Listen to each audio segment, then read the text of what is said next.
എന്താ അവർ ഇപ്പോൾ ഒരു മാനിഫെസ്റ്റോവിൽ പറഞ്ഞത്?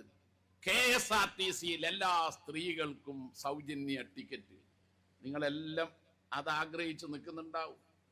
UDF വരൂല, അത് മറ്റൊരു കാര്യം. UDF വന്നാൽ KSRTCയിൽ കയറാൻ നോക്കുമ്പോ അത് ഡിപ്പോവിൽ കട്ടപ്പുറത്തായിരിക്കും. കട്ടപ്പുറത്തുള്ള ബസ്സിലാണ് സൗജന്യം. കയറ ഇറങ്ങുക, കയറ ഇറങ്ങുക.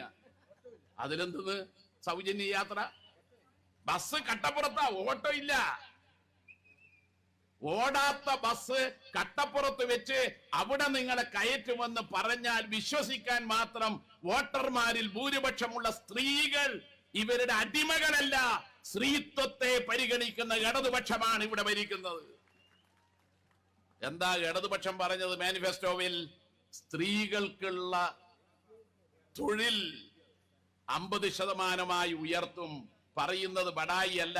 കഴിഞ്ഞ 10 വർഷത്തിനിടയിൽ സ്ത്രീകളുടെ തൊഴിൽ അവസരങ്ങൾ വർദ്ധിപ്പിക്കുകയും തൊഴിൽ ശക്തി ആകെയുള്ള സ്ത്രീകളുടെ 36% UDF ഭരിക്കുന്നത് സമയത്തെങ്കിൽ അത് 46% ഉയർത്തിക്കൊണ്ടാണ് പറയുന്നത്. ഇനി അത് 50% ഉയർത്തും. പറയുന്നത് ചെയ്യും, ചെയ്യാവുന്നത് മാത്രമേ പറയൂ. വനിതാ ക്ഷേമ വകുപ്പ് രൂപീകരിച്ചതാരാ? ഇടതുപക്ഷം.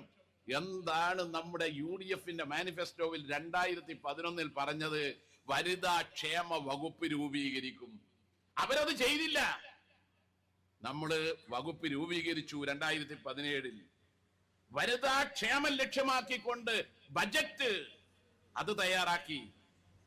ആകെയുള്ള തദ്ദേശ സ്വയംഭരണ സ്ഥാപനങ്ങളിലെ പദ്ധതിയുടെ 10% വനിതകളുടെ ക്ഷേമത്തിനു വേണ്ടി മാറ്റിവെച്ചു. എന്ന് മാത്രമല്ല, കുടുംബശ്രീയിലൂടെ കോവിഡ് കാലത്ത് 2000 കോടി രൂപ പലിശരഹിതമായി അനുവദിച്ചതും ഇടതുപക്ഷ സർക്കാർ തന്നെ. അതുകൊണ്ട് വനിതാ ക്ഷേമത്തിന് രാഹുൽ മാങ്കൂട്ടത്തിൽ നയിക്കുന്ന കോൺഗ്രസ് അല്ല, ഇടതുപക്ഷം ഭരിക്കുമ്പോൾ അതാണ് ഏറ്റവും പ്രധാനമെന്ന് തിരിച്ചറിയണം. അതുകൊണ്ട് പ്രിയപ്പെട്ടവരെ, ജനങ്ങളെ പറ്റിക്കാൻ നോക്കുന്നവരാണ് UDFകാർ. ഇപ്പൊ പറയുന്നു രാജസ്ഥാൻ മോഡൽ, ഞങ്ങൾ 25 ലക്ഷം രൂപയുടെ ഇൻഷുറൻസ് പദ്ധതി ആരോഗ്യ മേഖലയിൽ നടപ്പാക്കും. രാജസ്ഥാനിൽ പരാജയപ്പെട്ട പദ്ധതിയാണത്.